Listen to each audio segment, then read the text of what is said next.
Back in the building. Thank you for joining. I thought we was gonna let them rest. There's no rest. There's no sleep. All right. So I gotta be honest. I gotta be upfront. I gotta be frank. Okay. First of all, what we gonna go over today? We're gonna talk about how modern generations we don't trust the suit, the smile. It's the equivalent of, if you're from places like where I'm from, you know you don't trust the big butt and the smile, right? The suit and the smile in both politics and business is the equivalent of going to the party and trusting the big butt and the smile.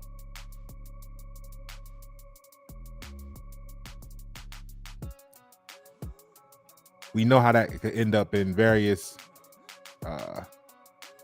situations that are not beneficial for you. And excuse, women, excuse it. That'd be from a man's standpoint. You don't trust the big butt and the smile at the party. Take you home, get set up, get robbed, all kinds of shit. And that's the same thing that the suit and the smile has done in politics and business. Break it down for you. Actually, let's start using, I'm gonna build you up to it, right? So first, let's look at the word suit. All right. So when we look at the word suit, the etymology is, got my little trusty etymology dictionary. It's a little beat up because I be in it all the time. You know what I'm saying? But that's why people that might look like me, right? We actually know what we talking about. But then there's people out there, and we're gonna go into the science and the psychology about it in a moment. They trust in the big butt and the smile. They trust in the suit and the smile. You know what I mean? And then they come back to you later on talking about they spend all their money and they ain't get no help. They ain't get no real service. They ain't get no real nothing because they believed in an illusion. But here we go. The suit is originally 1300, attendance at a court or the company attending. Also, their livery or uniform. Okay, so remember, that is the original definition of suit. Basically, the livery and or uniform of the court. See, I could tell you like this. I could tell you that Americans, you don't see us in suits like that because it's not in our moral compass to adhere to British societal standards, right? You could take it spiritually because it basically boils down to a possession. You know what I mean? This is why they don't want you to know about invoking and evoking, because then you might start to compare, when you put that suit on, you evoking and invoking other entities that control you. We're going to get over all this. It's going to make sense once you start seeing your trusted sources psychology reports on how wearing a suit, having a clean face, no hair on your face and a smile affects you and the people looking at you. It's witchcraft, for short, for lack of a better, more scientific, more common description. Excuse me. That's the thing about today. People don't really want coaching. They want comforting. They want pacification. And that's why Pasha Paroh keeps it 100, because I'd rather you see my beard. I'd rather I don't get shape ups.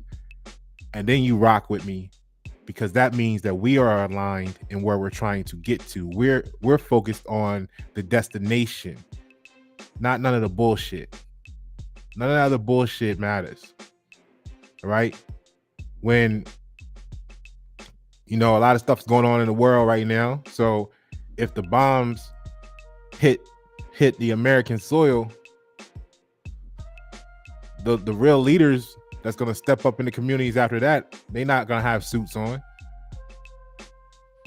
You know, whenever the shit really matters, they don't have suits on. Those people that really make a difference don't wear suits.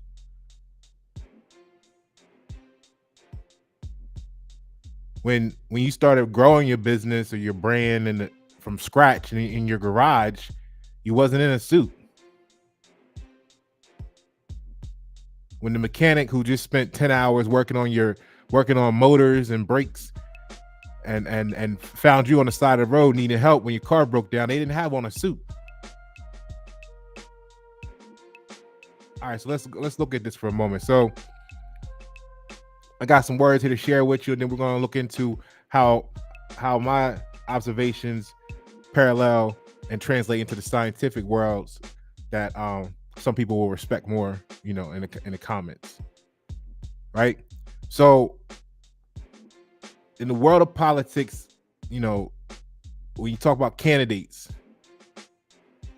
appearance plays a significant role in shaping public perception, right?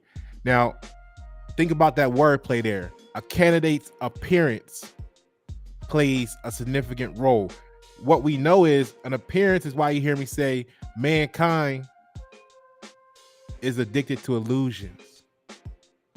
They enjoy the illusion of choice, right? So a candidate's appearance plays a significant role in shaping public perception and influence electoral outcomes and business partners and who you want to, you know, work on a project with, all kinds of stuff, right? While the importance of a candidate's policies and qualifications cannot be denied, the science behind the winning smiles and clean, hairless faces in politics and business reveals a fascinating dimension of voter behavior. All right. So this is going to dive into the scientific research that explores the reasons why candidates with engaging smiles and well-groomed hairless faces tend to fare better at the polls, and you could say at least initially in business. So research in the psychology, right, of facial expressions suggests that smiles are powerful tools for human connection and positive perception. Now, mind you, all of these words right now, none of them have been spoke firmly about reality, perceptions, appearances, and this is why you go to those people in smiles and suits and they fuck you over. They don't realize they fuck you over. Sometimes you don't even realize they fucked you over. They may get a job done for you, but because you don't know what you don't know that it's only 30% of what you may have got from that bearded person that wore a t-shirt to your meeting that you were judging the whole time because they weren't really smiling. They were too serious for you. You know what I mean? Because they were serious, you know, it made you uncomfortable. Like, oh God, they meant business. And because they meant business, it made you uncomfortable. So you went with someone who appeared softer, more malleable. Because then you felt comfortable, you felt safer. And then they the ones that fucked you over because you were worried about the wrong thing. You weren't focused on the intangibles to arrive at your goal to assist you. You weren't concerned with what the intangibles were. Those people were concerned with the tangibles. And those tangibles didn't translate into success. Pasha, why is it so important? This is so important because this is why the communities are so fucked up. This is why what you call a country, regardless of what side you think you're on, United States or American, this is why the nation's in the position that it is now, because not you, maybe on YNet 7, not you that really support Pasha Paroh, but you that dip in here to see what I'm talking about and go back and try to take ideas.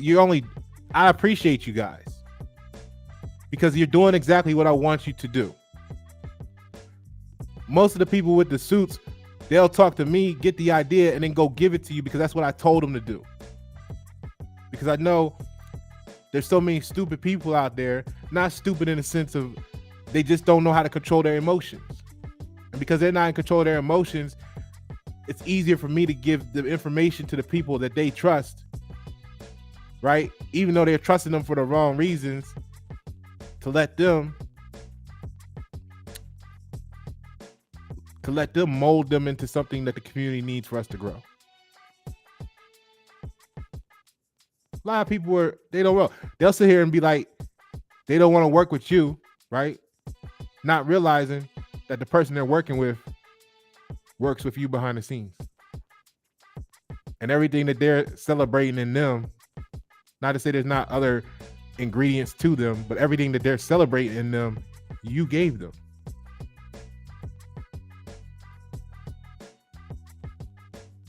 That's the amazing part. I'm on this group. Ain't a group. It's a social media platform, called Alignable, right? For business owners and stuff. And I really enjoy it because, you guys have been following me. You know what we do here. You know what Pasha Paroh do. We study humanity. We study mentalities. We study people. We make, I ain't gonna call it predictions, but we say what the solution is 5 years, 10 years before it becomes popular.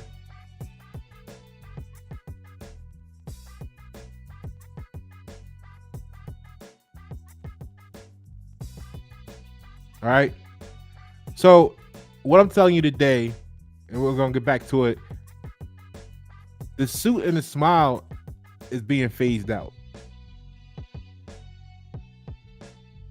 I'm one of the very first millennials, like literally one of the very first millennials per their definition of when the millennials started. And from the millennial generation forward, none of that bullshit matters. We don't trust it. The same way y'all go to the voting booths, vote for people, and then 2 years later you're saying how disappointed you were in them, you want to vote for somebody else. It's the same way it's happening in business. But this is why the communities are suffering. This is why the people are in the same position. There literally has been no change, no improvement in the quality of life in almost a century. Because people keep listening to suits and smiles. They'll give them a $100,000 bag. Nothing gets done. The person that would have got it done, where they at? Right? Nobody knows. Nobody remembers. They remember, but they can't return to them and say anything because now this time they're too embarrassed because when they had the opportunity with you, they try to shit on you. And then they go get shit on by the people they left you to go be with. Right? To go do business with. To go give that bag to. Actually, they gave them 5 times more than what you said, let's give them. That you needed to do it. And still didn't get it done. Like that's the most disheartening thing.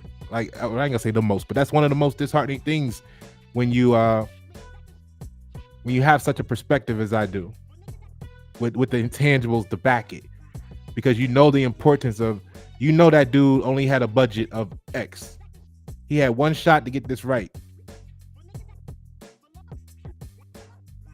and he went with someone who took the whole bag, need more of a bag, and still ain't gonna be right. He gonna lose everything. He gonna lose the whole opportunity because he trusted a suit and a smile, and you wore a beard and a t-shirt. You would have got it done. They didn't get it done. All right, so let's look at this, right? So research into psychology of facial expressions suggests that smiles are powerful tools for human connection and positive perception. Studies have consistently demonstrated that a smiling face is perceived as more trustworthy and approachable and competent. Perceived as more trustworthy, approachable, and competent. So that means that you either got people that notice, and that's why they dress up in a suit to win you over. They done went to their little coaching courses that told them to smile, and they smiling to win you over. Because when your quality of work is fucking bullshit, you got to do all that extra stuff to win over your candidates. When you really don't have the substance, you got to do the extra shit to appear to be valuable. When you know you deliver the motherfucking product, you show up like I do, with a hat, an uncombed beard, a t-shirt, and a bulletproof motherfucking vest on, because that's what America's about. All right? The U.S. citizen mentality, they wear the suits. They need the suit to feel comfortable, to feel empowered, to feel confident, to look and feel competent. So that way, when they deliver you a half-ass project and you don't know any better, you don't know that it was half-ass done, because you feel like you spent money with someone who wears a suit and get a smile. So you feel like it's high quality, it's high value, until you see the work of the motherfucker that don't give a fuck about appearances, because they deliver substance.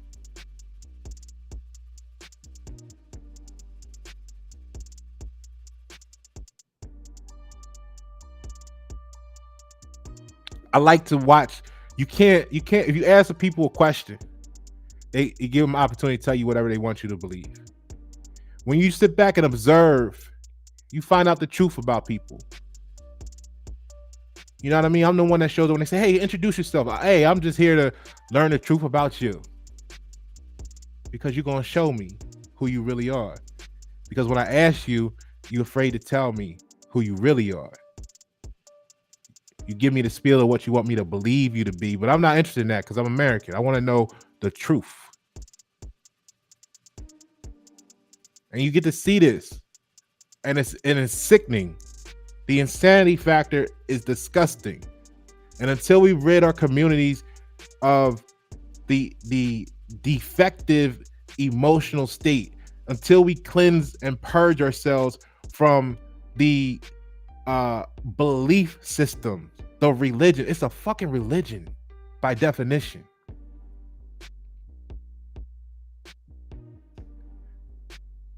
And they're looking at you because you haven't converted to their religious beliefs. So they judge you. Let's get back to this. A 2015 study published in the journal Psychological Bulletin by Ambati and Weisbuck found that individuals who smiled were more likely to be perceived as capable and trustworthy, two attributes that are highly valued in political, and I'll add, and business leaders. All perception based. All perception based. You watch them do the same thing you did and get a totally different result. Why? A suit and a smile. Additionally, a genuine smile activates the brain's reward center, releasing feel-good chemicals like dopamine. This positive emotional response can create a lasting impression on voters, making them more inclined to support a candidate who brings them joy. Right? So, first of all, go back and watch the video I did on laughter being equivalent to heroin. Heroin, yes. Heroin, yes. Yes. Basically, the people that fall for the smile are heroin addicts. I'm not really into wanting that type of an addiction in my circle.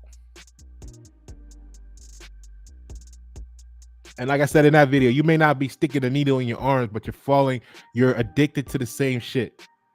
That's dangerous to a real leader. Then you go back to watch the other video we do. See, this is why we do these videos. This is why I do these videos. This is why my guests come on here and we have the conversations that we have, because we are actually investing in the community. We want to empower the community, not enslave them. So to empower the community, one of the things we have to address is your emotional intelligence. We have to address your mental health awareness. We have to empower you with the power to know that when a motherfucker's smiling at you, your brain is releasing dopamine, so that you can then say, wait a minute, I'm getting a dopamine rush. Let me really let the left brain, now that the right brain's been triggered, right, by the input, and the left brain needs to take a little moment or two to calculate and analyze everything in the environment to determine, is this a real dopamine shot or a stimulated dopamine shot?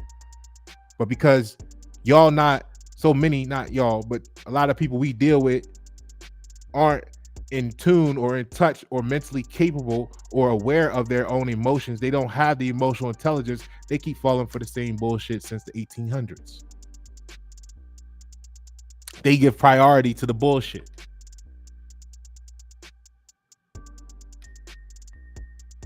Someone sent me a video the other day asking me what I thought about this video, right? Explain this video. It's funny as shit. It was a little lion cub with his head stuck up a buffalo's ass. Literally, the head was stuck up the buffalo's ass. Little lion cub. The other lions were sitting there eating on it. The little lion cub. So my reply was, and I didn't even watch it. I just saw the screen. I mean, I watched it, but I watched the first few seconds. It was basically the cub head stuck up the buffalo's ass. And I was like, yeah, don't be about that bullshit. Or this is what happens when you, actually I said, this is what happens when you always on that bullshit.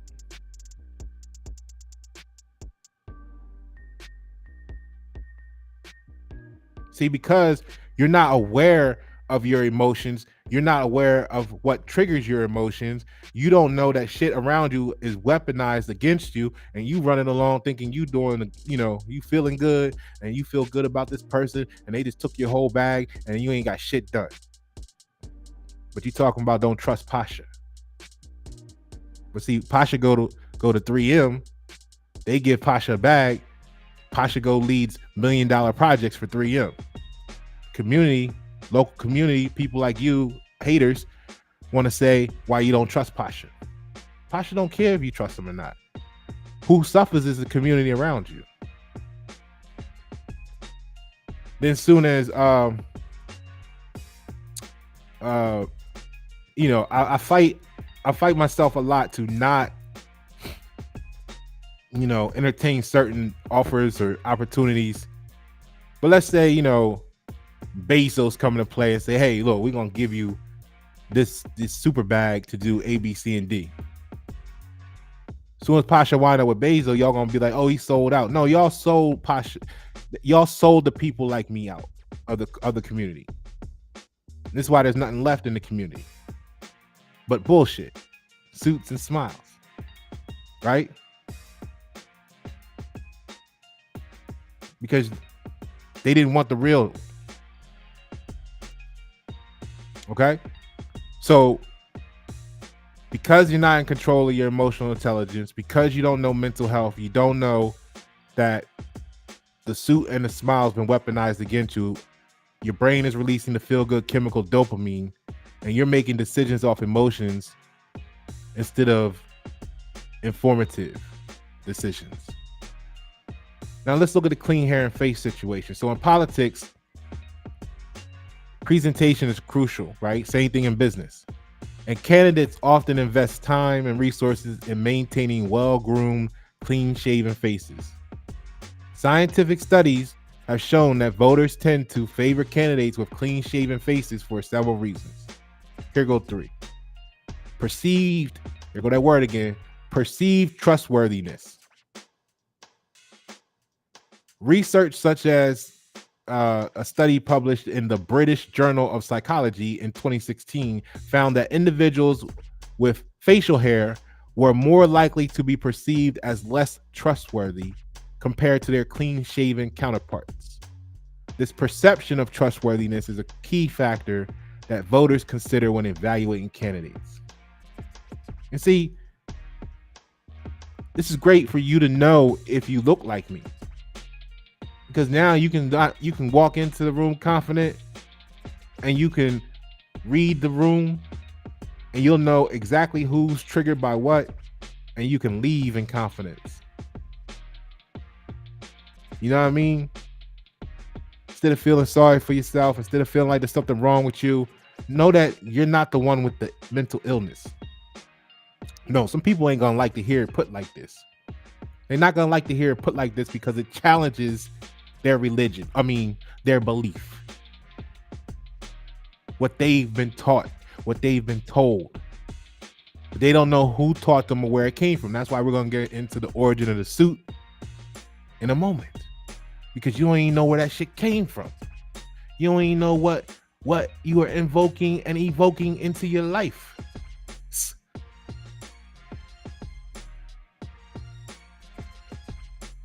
Right? So number 2 reason, youthful appearance. A clean shaven face is associated with youthfulness, and studies have suggested that voters tend to gravitate towards candidates who appear younger. Youthful candidates are often seen as more energetic, innovative, and open to new ideas. Well, my beard connected when I was 13. I know there's some people out there that can't grow beards. That ain't my fault. That ain't our fault, bearded people. We bearded community. All right? What it really boils down to is they feel safer around people that don't have beards. I mean, you got to say people nowadays, because even some people who are supposed to be women, either they have beards, you know, so, right? Because somebody with a suit told them in a smile that they, you know, that should be acceptable in life. So reason number 3, conformity and orderliness. Groomed, hairless faces are linked to a sense of order and conformity. Listen to that, order and conformity. Remember that. Fall in line. Be like the rest of us. Fit in. Don't you want to be accepted? All of that bullshit, right? Yeah, B.S. Where else have you seen BS before? Right. Order and conformity. Everything is hidden in plain sight. You just not tuned into the connections. Voters may subconsciously associate a clean face with a candidate who is disciplined, organized, and capable of leading effectively. In other words, disciplined to who, organized by who, capable of what? Because when you're really disciplined, like I'm giving you the science here, you say you got 2 forks, you got well, you know me, it's infinity. But here's what happened. You could say, oh man, I learned this psychology. Let me go exploit it to get to where I want to be by fooling people, right? Or manipulating people into supporting me or thinking they like me, whatever. Basically providing the acceptance. Let me manipulate the people. Now that's really, I'm gonna make it simple for you. I don't give a fuck what variable you bring on that side. If you know this and you're using it to advance you and your agenda, then that's manipulation of the people.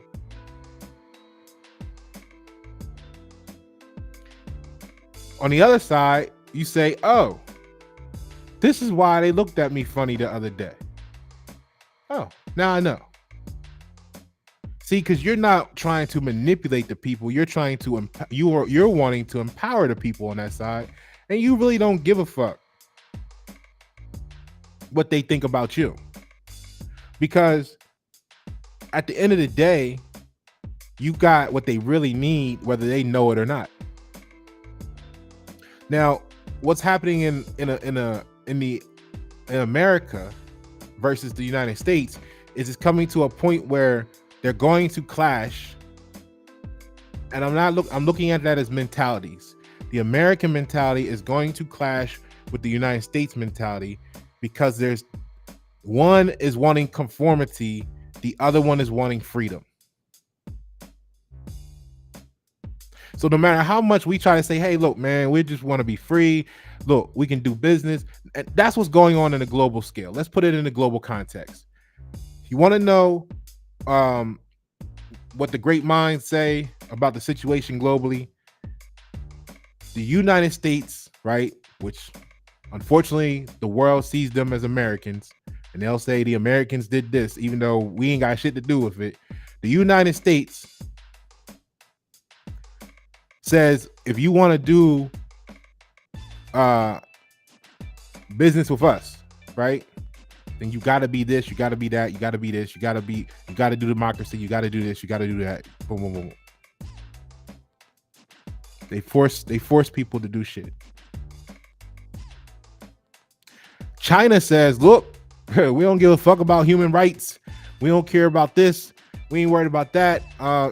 We got this. You want it or not? If it works for you, we can do business. And now the world is looking like, wait a minute, we got an option. We got to either conform. We either got to put this suit on. We either got to show up with this fake ass smile, or we go over here and do business with China and just keep it real.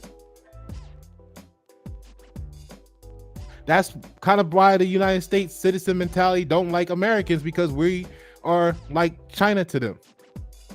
You keep it real with us, we keep it real with you. Let's rock out. Let's do business. You don't bring that. Don't do this. You know what I mean? It is what it is. Don't involve me in your bullshit. Like the little video with the cub, lion cub.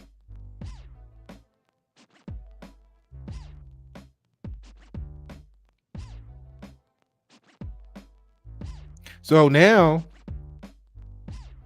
the people with the real, look at all the genius scientists in history. They all had crazy fucking hair, crazy beards. Why do you think that is? Because when you get to a certain point of enlightenment, you realize that everything else that people are focused on, it don't fucking matter anymore. Only the people that don't know any better are like, oh yeah, I gotta spend 4 hours a day doing, I'm exfoliating my, I'm not saying your skin won't be nice when you're 90. I mean, if that's what you're worried about, having nice skin when you're 90, while the community can't breathe outside because the powers that be have polluted the atmosphere and poisoned the strawberries and the fruits and vegetables, so you can't eat them, so your insides is all fucked up. They took away the meat, and they told you in 2030 that you can't own anything, but you will be happy, but your skin looks nice. I mean, if that's what you're fucking worried about, your fucking skin, while you're living in the middle of a concentration camp, then, I guess you're on the right path.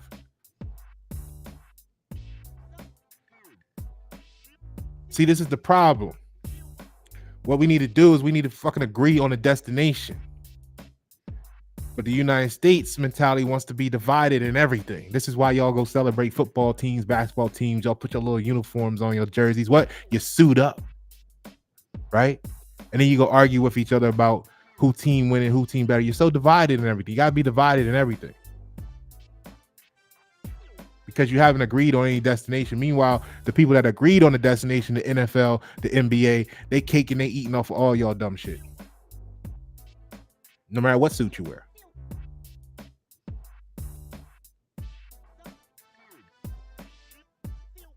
This is why people like me in leadership positions make weak minds uncomfortable. And unfortunately, there's a lot of weak minds among us.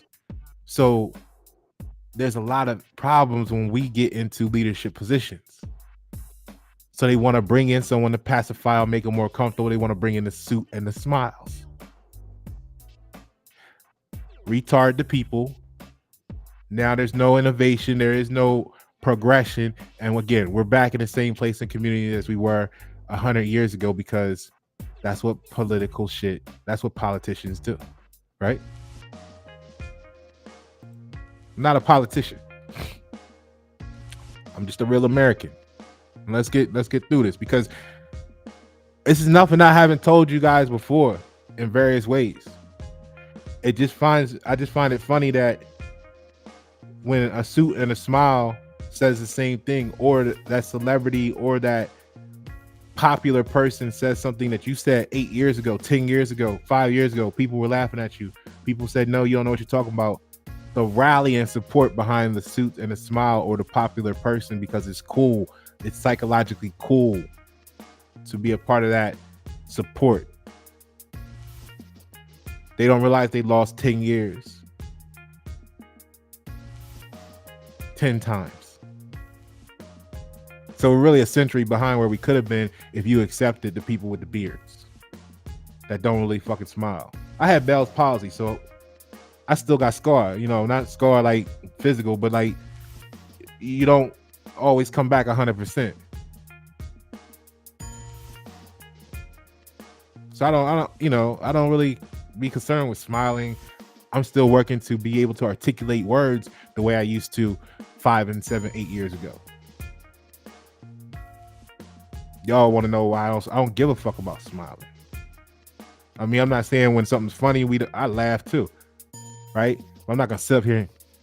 I don't even feel comfortable doing that. Part of the reason why I don't feel comfortable is because my muscles aren't balanced from spending a year without being able to use one side of my face. It just feels awkward to me. But because I know the psychology, I always look at other people who do it like, now, that's me. What happens is I may say it to you in those terms and with such a delivery because I know the fucking science behind it. The generations that I represent, millennials and forward, subconsciously, they all are experiencing the same cringe. We all cringing when you do that. Everybody that's real, that's 100, we cringe when we be like, what you doing that for? Now you become a trust issue. So why is this important for business people, right? It's important for the business community because shortly the entire consumer base of all products and services are going to be millennials forward. You guys are still practicing and adhering to technology and tradition from 100 years ago. So you guys are really not in position, and you don't have the mental awareness or comprehension to know why your clientele, once the older ones die off or, you know, grow out of or age out of your service or product bracket, there's a good chance you're not going to replace them with the same practices that you have been utilizing, because you do not understand that my generation and forward don't give a fuck about a suit and a smile, because at the end of the day, we don't care about politics, because politics doesn't prove quality.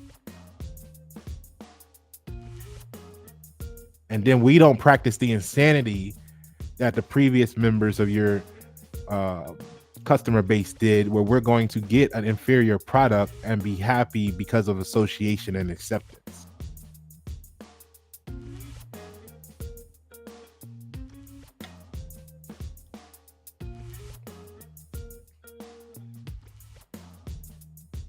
All right, let's look at some official shit, right? Because, you know, enough with my words.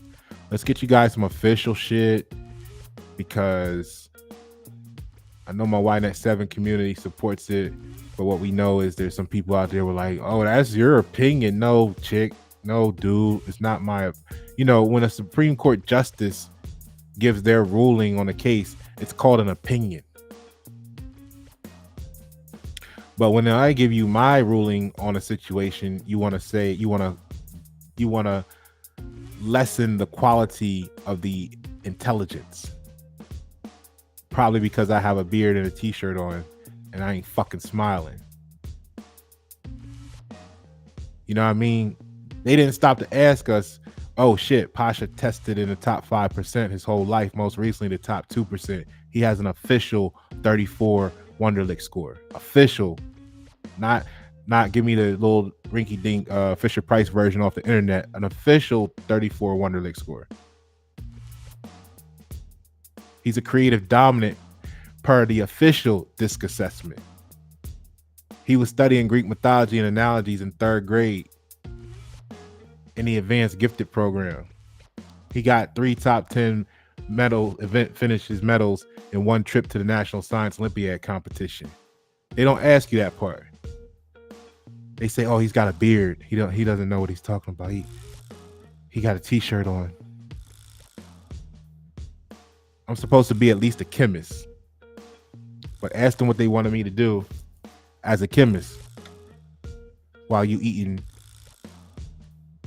GMO modified food, bioengineered foods. The couch you sit on leach chemicals into your bloodstream. Ask me what they wanted me to do being a chemist before you say I might sell out. Or before you say you didn't sell out.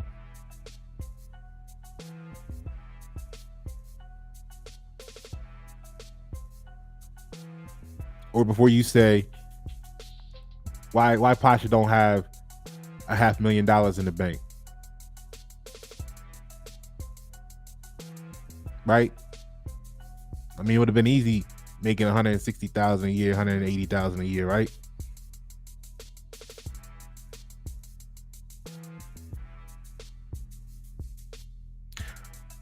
But what are you doing for your community? Are you empowering people, or are you destroying the future of humanity? Because so many people do what's comfortable for them. You know, I've had great cars. I've had performance cars. I've had fast cars. I've had cars with rims. I've had cars with TVs in them, roof and dashboard pop out. You know, I've had everything I wanted when I wanted it.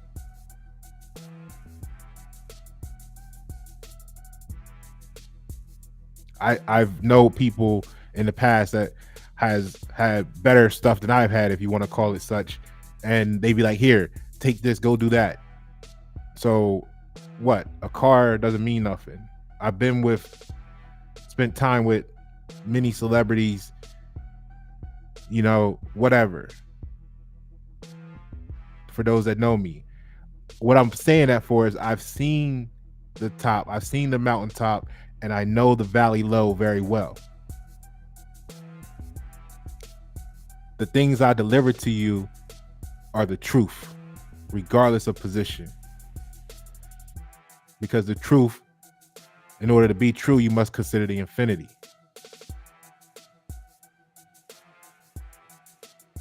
The same reason I'm not a chemist is the same reason I'm not, you know, doing whatever with some of the celebrities that I used to, or maybe doing something else with them, is because ultimately, what's your purpose? Do I want to be a part of that purpose? Now let's get into some science. Okay, but it's disappointing because I keep watching the communities fucking suffer because they don't know how to control their emotions, and they get their little business and they go with somebody who goes, you know, got a suit and smile, and they got little clients and, you know, whatever, and they got good credit or whatever it is that they're allured to, you know, and our community's still in the same spot. Still retail oriented, nothing. Regurgitating shit they got from somebody else because they can't critically think about anything, so they can't innovate nothing. All right, so let's take a look at this real quick. Psychology of the suit. And for those that don't know, right, the suit actually came from Britain. Matter of fact, let me pull this up here too. Let me do this too. Let's do this first.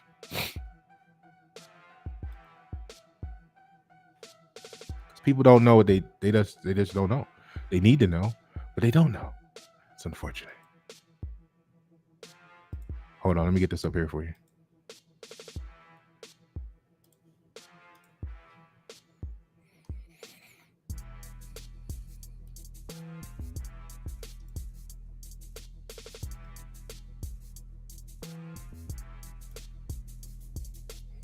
So here you can see, right, the article is about the clothing, okay? So, and of course later on it became the lawsuit, but originally it was a suit, like the way you think of, maybe not looking exactly the same, but the clothing. So, and not to say it became, but it was used as, because the word never really changes. But you get what I'm saying. Even then, what is a suit? You're dressing up some issues, right? So, a suit, lounge suit, or business suit is a set of clothes comprising a suit jacket and trousers of identical textiles, generally worn with collared dress shirt, necktie, and dress shoes. So a skirt suit is similar, but with a matching skirt instead of trousers. It's currently considered semi-formal wear or business wear in contemporary Western dress codes. However, when the suit was originally developed, it was considered an informal or more casual option compared to the prevailing clothing standards of aristocrats and businessmen. The lounge suit originated in 19th century Britain as sportswear and British country clothing, which is why it is seen as more casual than city wear at that time, with the roots of the suit coming from early modern Western Europe, formal court or military clothes. There you go. The roots of the suit coming from early modern Western Europe, formal court or military clothes. After replacing the black frock coat in the early 20th century as regular day wear, a sober one-colored suit became known as a lounge suit. So you have to go back and study, one, the courts system and the court standards of Europe and Western Europe, and military. All right? To know what you're actually celebrating and frolicking in. But this is why most people don't even realize that United States is an invading, by definition, it's an invading force. You know, they don't realize that for entertainment purposes, the word residence is a military term. Post is a military term, post office. So the suit being a military origin as well as court, it goes hand in hand with what the reality of the United States is, but you don't know what many people don't know what they're doing. Put it like that. It's that simple. They don't know what they're doing. They don't know what their emotions are really telling them. They don't know who's in control of their emotions. They don't know shit. All they know is you got a beard, so they're gonna go work with the suit and the smile and get fucked. Meanwhile, you would have helped them out. You would have done right by them.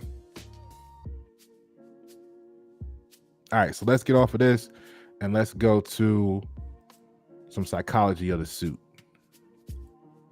Because, and like I said, I'm bringing this to you. It's gonna hurt some people's feelings.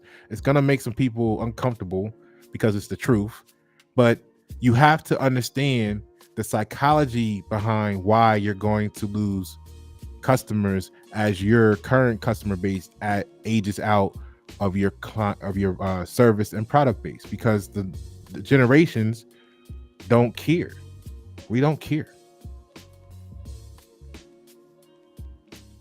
So all the advantage that you think you have psychologically, we either know this shit, which makes you less trustworthy, or our subconscious is creating trust issues to those who don't know it flat out, and they're questioning you or like, you know, feeling uncomfortable, and you are less likely to work with you anyway, right? So it's actually the opposite, because the future the current, recent, more modern generations are practicing intelligence more than the prior generations who practice go along with the flow. That's really a safe way to say it. Go along, do what everybody else is doing, normative social influence. By default, modern generations are more informatively socially influenced. we had access to get intelligence. I mean, we have access to information, which we can assimilate and utilize as intelligence that y'all didn't have in prior generations.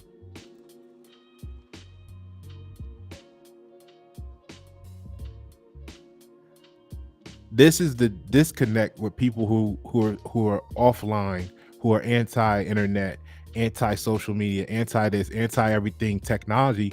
They're living in somewhere else. All right, let's take a look at this. Psychology of the suit. This is Berkeley Haas, right? For those people who like to give somebody else a lot of money so they can tell them, they already know something that they already knew, right? Undergraduate program, The Psychology of the Suit by, let's just say, Ayushi B. We'll just say B, right? AB. The Psychology of the Suit by AB, baby. Let's go. So this is January 2022. Daintily preserved, freshly selected, and crisply. Let me make sure I got this up so you can see it. All right, cool. All right, come on, let's read through this. Daintily preserved, freshly selected, and crisply ironed. A suit is a bet upon yourself. Its sharpness. Now watch how this supports everything I told you earlier. Its sharpness coupled with its pristine, specialized ability to make one feel anew is magical. Told you you're dealing with witchcraft here, right?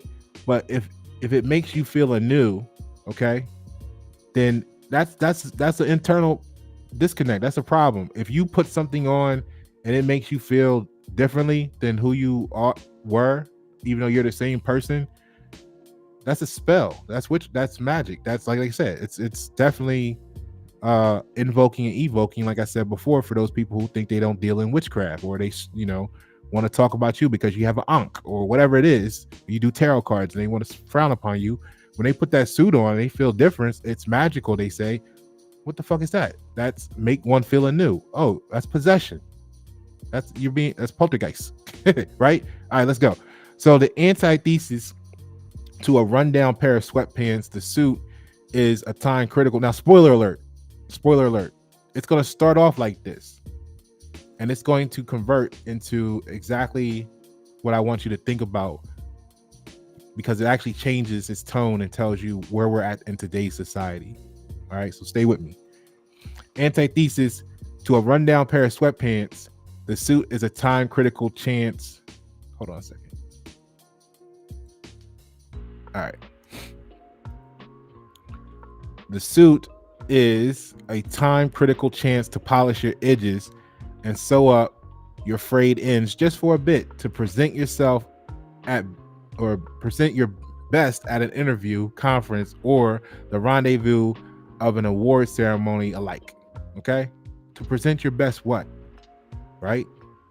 Remember, this is what public opinion is going to say. Public perception, the appearance. But present your best what? This is why like I said in the beginning, they go and they do business with these suits and smiles and they get fucked. The work is shoddy. It's half-assed. It's bullshit. It's not what you would have gave them in a t-shirt. Essentially, it's a corporate cape, it says. Oh, okay, so you're wearing a uniform, but you don't know what team you playing for, because you didn't know that was a uniform. You didn't know it was a uniform. You didn't know you represent the British court or military. And this is America. You didn't know that. You didn't realize that, right? The idea of powerful professional wear extends beyond the suit in similar manners, whether it's the traditional pencil skirt and blouse or even a pair of suede heels or shoes. It is inevitable that what you wear professionally can spruce up how you feel. Only for those who weren't enlightened to who they were before they put the suit on. I mean, that's why we wear t-shirts, because we equally as confident when you're in the right state of mind. It's going to talk to you about that in a moment from a Berkeley standpoint, because I know when I said it 20 minutes ago, you were like, oh, that's his opinion. He don't know what he's talking about. Not you personally, because it's why that's 7. It's Pasha Paroh supporters, but the people that look at us funny, that's what they were saying. Let's go. When the situation demands it most, nerves can collide with confidence. When you shake that blazer onto your shoulders and suddenly you're seamless. Why exactly is this, and does it affect performance? Psychology peppered with bits of societal impression and time-tested culture can help us explore this further. Crafted by psychologists Hajo Adams and Adam Galinsky, the enclothed cognition effect details how the clothing you wear can have an instrumental effect on how you think and or act. The rarity of the situation when professional wear is pulled out for intentional occasions can trigger mental and hormonal shifts. Now, when they say it to you like that, oh, it can trigger mental or hormonal shifts. You're like, yeah, it could trigger mental or hormonal shifts. I feel good. When I tell you you're invoking and evoking in simplicity because I'm consolidating it into the infinity, you might look at me like I'm crazy. You might feel like I don't know. They'll feel like we don't know what we're talking about. But in reality, it's the same statement, just said differently. When I tell you you're being possessed in a spiritual warfare battle, you might not understand or accept what I said. But when they say it can trigger you mentally or hormonal shifts, you say, oh, yeah, I feel different when I put the suit on.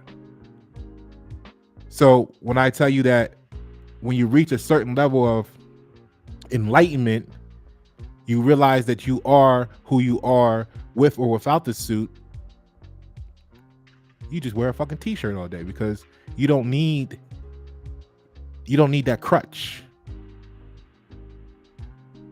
And you don't need an exorcist. Let's go. In fact, a study by psychological and personality science, a group wearing formal clothing performed significantly better in given tasks. Now, see, the thing about statistics is they can be used to prove any point. So notice what I was just went over with you. It says a group wearing formal clothing performs significantly better in a given task. Let me translate this for you. A group of people with less than full self-esteem and confidence, right? Put that part in there to make it make sense. Because when you add the suit to them, it boosted their feeling of capability. They needed the suit to feel whole or max productivity or increased performance. So what they're basically telling you is they took a group of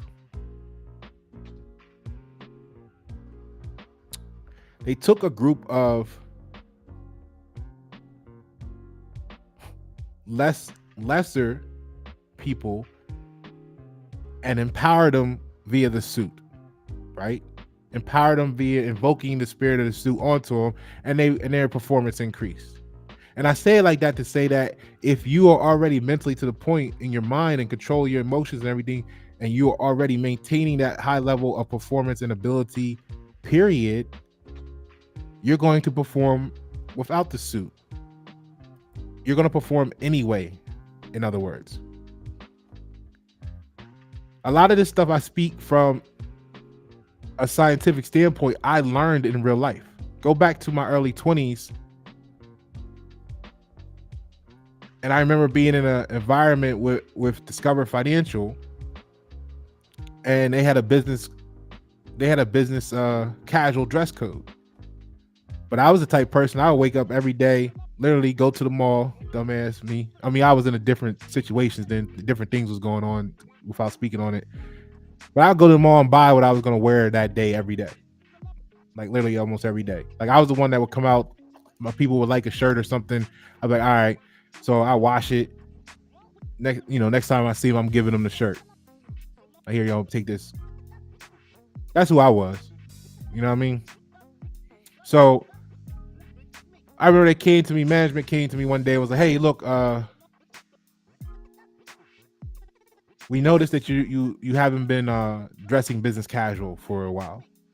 Because I would come in every day. I'm talking about G Unit T-shirt, a $50 Jeffrey Garcia tie wrapped around my head, hanging down like a bandana, some jeans, a new sneak, whatever. It's supposed to be business casual. But I was doing numbers like 1,069% goal was my highest month there. 1,069% goal. Literally, that's the number. It's not fictitious. That's true. I was averaging 400 or 500% goal a month. Meanwhile, people were struggling to meet goal of goal a month. Most people. They literally came to me later on and said, "Hey, look, you're making people upset because you blow everything out the water and makes them feel uncomfortable and it makes them doubt their own abilities." Well, I said, well, put me in a coaching position and I'll make 300 of me. But they didn't want to empower me with such control and ability. You know how that shit go. I had a beard. So, bullshit like that. But what they did is I said, okay, so I started packing up my stuff. Like, well, they were like, what you doing? I said, oh, you guys send me home, right? And they were like, oh, no, hold on. Stay right there. They went, left, came back a few minutes later. They had this like little program type thing where you might do something or you might achieve something and your reward was a casual day sticker, they called it. So you could come, some of y'all may have been in business environments or whatever, and they give you Fridays casual, bullshit like that. So they had this thing called a casual day sticker. You could use a casual day sticker, you put it on your little jeans or your shirt, you wear whatever you want that day, boom. So they left, came back, and instead of like sending me home, because I literally wasn't following the dress code for a long time, ever. Excuse me. They came back and said, here's a whole, not just one or a couple, they said, here's a whole roll of casual day stickers. Just put this in your desk drawer. If anybody ever say anything to you, just pull out a sticker and go on with your day. What that taught me in that moment was that the same reason why I said when the mechanic pull up and help you after working on cars all day and their jeans are dirty, their hands are black, you don't care what they look like. You're not judging their clothes because they're going to help you fix your car in that emergency situation. They are the specialists. Despite how you feel about why or what they're doing, when you see the youth running around with their pants sagging, you got some people have a lot of shit to say about that. Until the plumber shows up with half their ass crack hanging out to fix your pipes or whatever's wrong with your plumbing in your home. You're like, honey, look, just don't worry about it. He's going to be here only a couple more hours, see if that crack needs a sandwich. He's going to be able to fix this. Nobody else can do it. So go back to what I was saying about that experience. What I learned in that moment is when you are the specialist at what you do, not just you do this, but when you are the specialist, nobody gives a fuck what you look like. All the rules of everything go out the window. And that's the difference between, go back and watch the video we did on authentic versus genuine. See, when you're authentic, you gotta meet all the check boxes so that you can be authenticated, so that you can be accepted as. When you genuine, you just are, motherfuckers. And that's why our generations don't give a fuck about your rules, because every time you try to give a rule, we looking at the situation where you're hypocritical. That's why I say, I translate that to be true, you have to consider the infinity. So you can't be sitting up here on national television talking about, what you need to do and what people need to do in this community about these people wearing their pants down low and then fucking pay the plumber, with his ass crack hanging out that came and did your plumbing. That's hypocritical. You supporting the plumber, but you up here demonizing the youth. What's the difference? Actually, at least the youth got the boxers on or some shit. This plumber got his whole ass hanging out. This is why you become untrustworthy, and you don't realize it, because you're lying to yourself so much that you lie to us. But we have already done we've already researched information, and now we have assimilated it into intelligence, And now we don't trust you. We don't trust your suit. We don't trust your smile. And that's the same reason why y'all go to the voting booth, vote for these politicians every year and do the same thing. And they get in the office and then they don't do what they said they were going to do. And you complaining the same time every year about the same shit, and you haven't learned yet. And this is what the same things happen in business. And this is how it affects the community, because the suits and the smiles keep telling you what you shouldn't believe and should do. And then you out here yelling at the youth about their pants sagging, but you supporting the plumber with his whole ass hanging out. You're hypocritical. You're untrustworthy. That's what a suit and a smile is. So let's keep going. So a group wearing formal clothing. Okay, so perform significantly better. Okay, so yeah, that's where it was.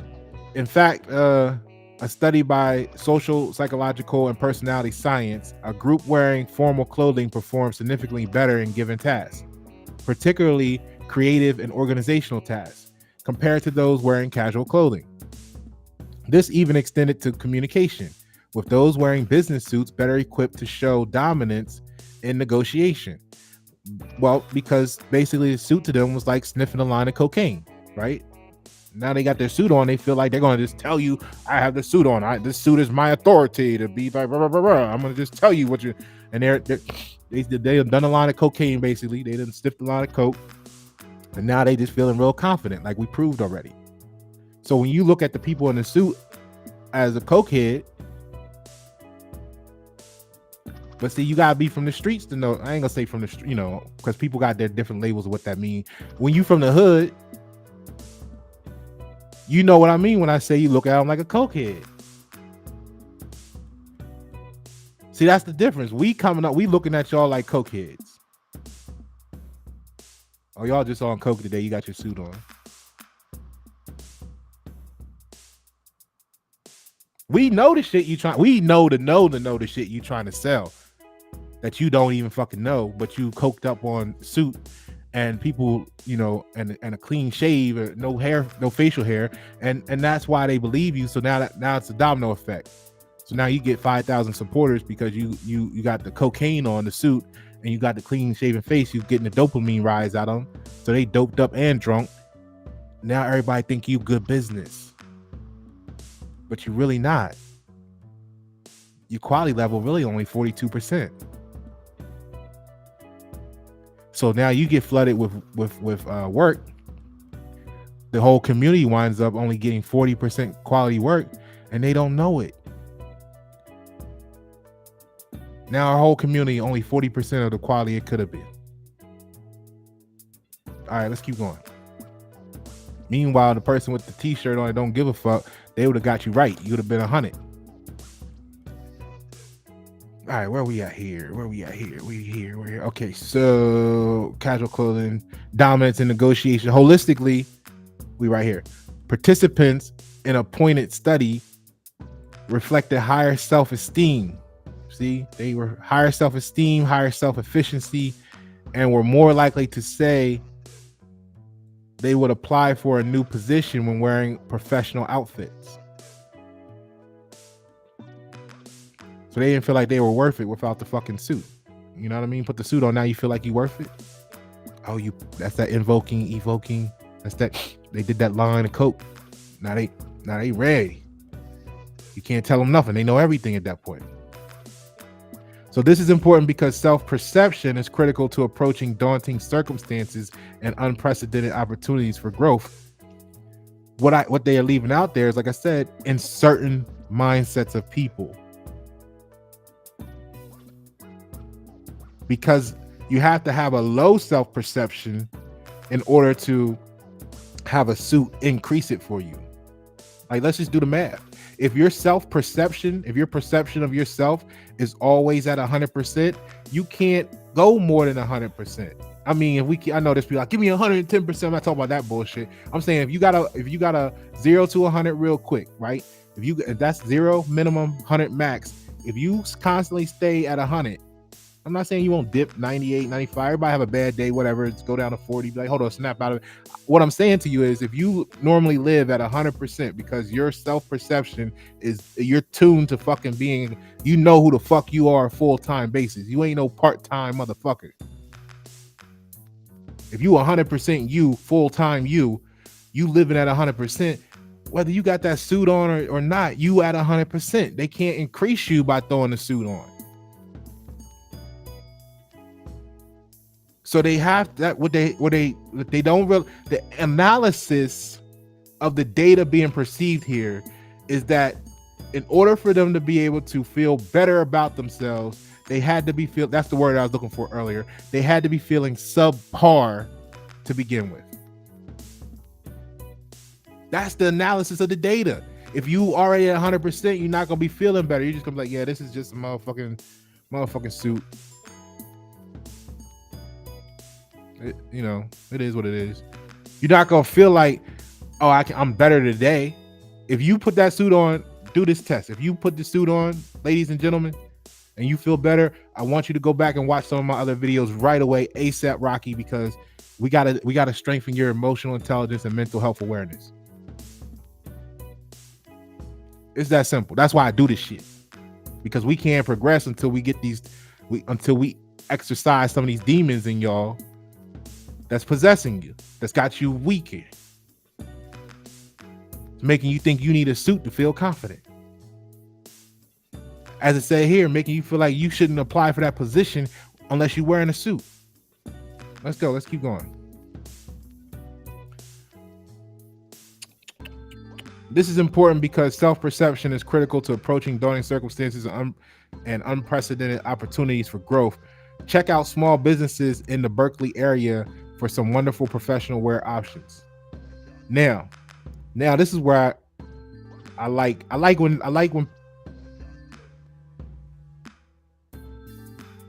how I want to put it. I like when literary laboratories, I'll say, produce product like this. That kind of, even if they don't tell you, they didn't go into it the way I'm going into it. That's for the reader to be able to observe and know.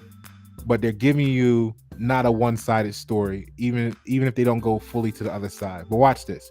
So with this background in mind, is almost perplexing why certain companies, especially those in a technological sector of economy, have pushed boundaries for accepted office wear, making dress codes more lenient. Interestingly, Google's dress policy is you must wear clothes. Wearing the tech casual slouchy black pants and pastel hoodie is freeing in some ways, but in other ways takes away from the aurora of professionalism that once defined a typical workday. Is there psychological motivation behind this pivot too?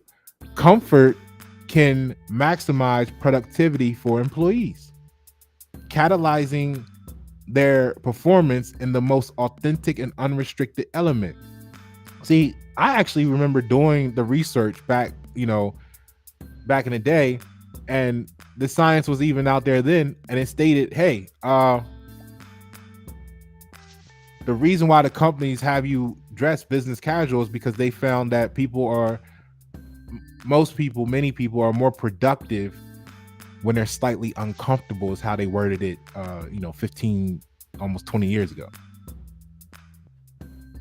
Actually, 20 years ago, 2 decades. They're more uncomfortable, they work better. So now what that does is it threw everybody into the same boat of let's put them all in uncomfortable conditions, not realizing that, hey, your creative minds, your innovators, your technical people, your ones that actually know the shit work better when they're comfortable.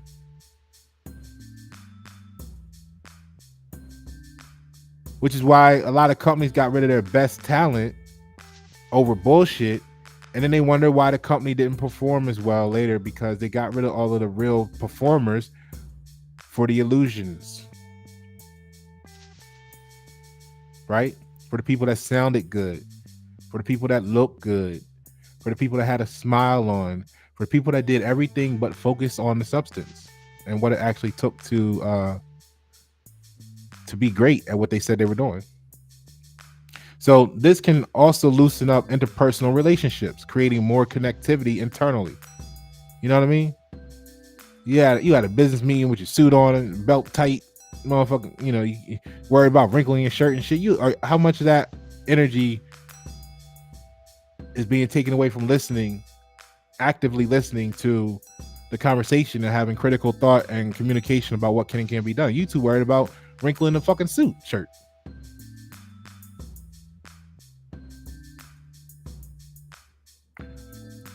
Perhaps the factor of dressing with sprezzatura, I don't even know what that is. If you know what that is, put it in the comments below, is also involved, which is a certain nonchalantness.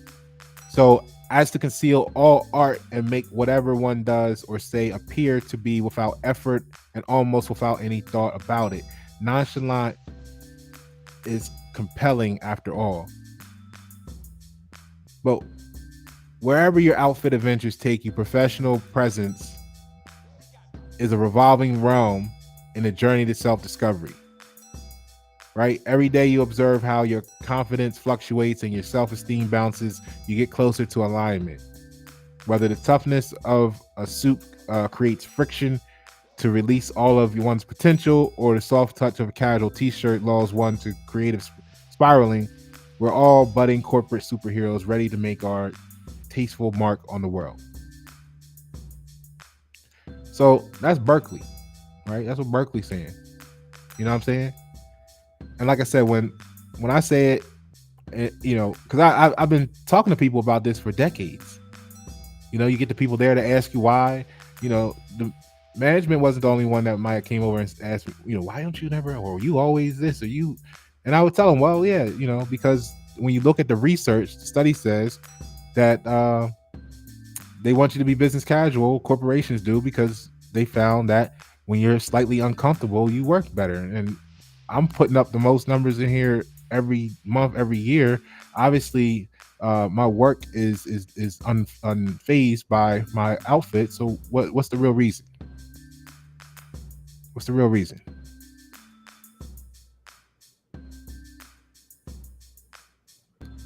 And then that's, of course, bring tension, conflict between. I remember some of the dudes used to be upset. They would come in with their little suits on and their little shirts and ties, and they would feel some type of way, because what happens is when people really see the numbers, see the results, see the successes, because the word success, the etymology of success is result. The people in the suits, I was crushing them. So, you know, then of course the chicks come and want to talk to you, learn from you, bring you lunch, do all this shit. They feel left out. They're not even mad. Now they hating on you. You got a beard, you know, whatever. You ain't suited. Now there's something wrong with you. Know, now it's friction. But that's the same way in the business community.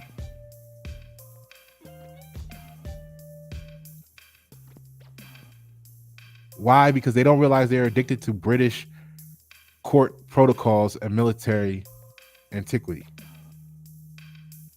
They don't realize that putting the suit on is them putting on some sort of spiritual motherfucking shit that took over them. They don't look at it as being possessed.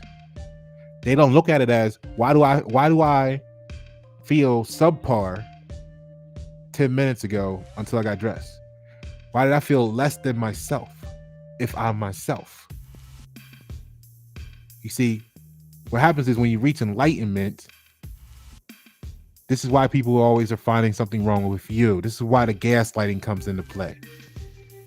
That's why they have to gaslight you. There must be something wrong with you. You only got a t-shirt on. You're sitting here, a stupid bulletproof vest on and shit. Why you do that? I'm American. You know, you're supposed to be wearing business attire. You're supposed to look the part. I am looking the part. I'm a fucking specialist. The part is when we fucking get this shit done and it works and it's done and it's confident. You have control measures and everything, and it's scientifically backed, not opinionated. And I feel emotionally drawn by it because of a shirt, a suit, and a smile. And you only got 42% quality, but you don't know it because that's all you knew of. Now, ultimately, this is important because whatever we're building in this community, right, in the world, is going to be in success the world that we leave behind to the future generations. So if we haven't corrected these issues, and generation, it's going to change regardless with us, but it's a matter of how prepared you are to observe the change. Do you know what you're looking at? Because if each time it's only 42%, 42%, 42% of what it could have been, then we're going to be 1,000% behind where we might have been if y'all just got y'all emotions in check and knew what the real game was. Y'all playing the wrong game.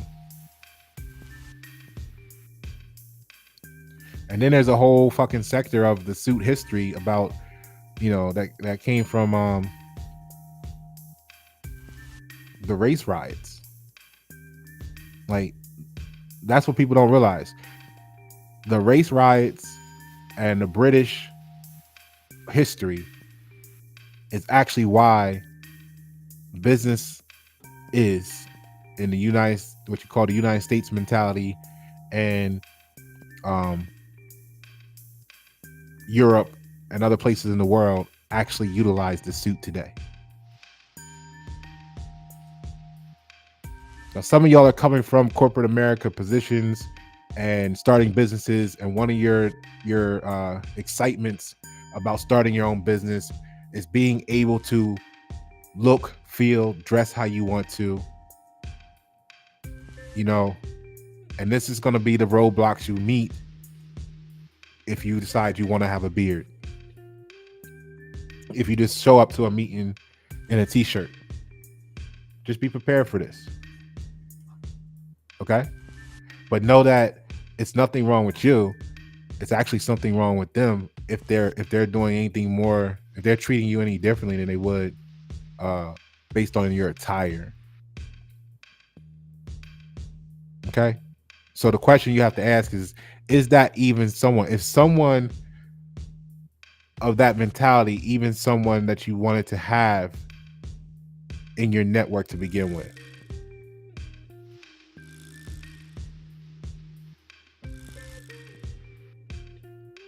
Because for me, that mentality is dangerous. Like I said, their loyalty and commitment is centered around the wrong things. And what that means is there's an increased risk in multiple verticals on the T structure that jeopardizes the success of any mission. They're a liability. That thought process is a liability to success.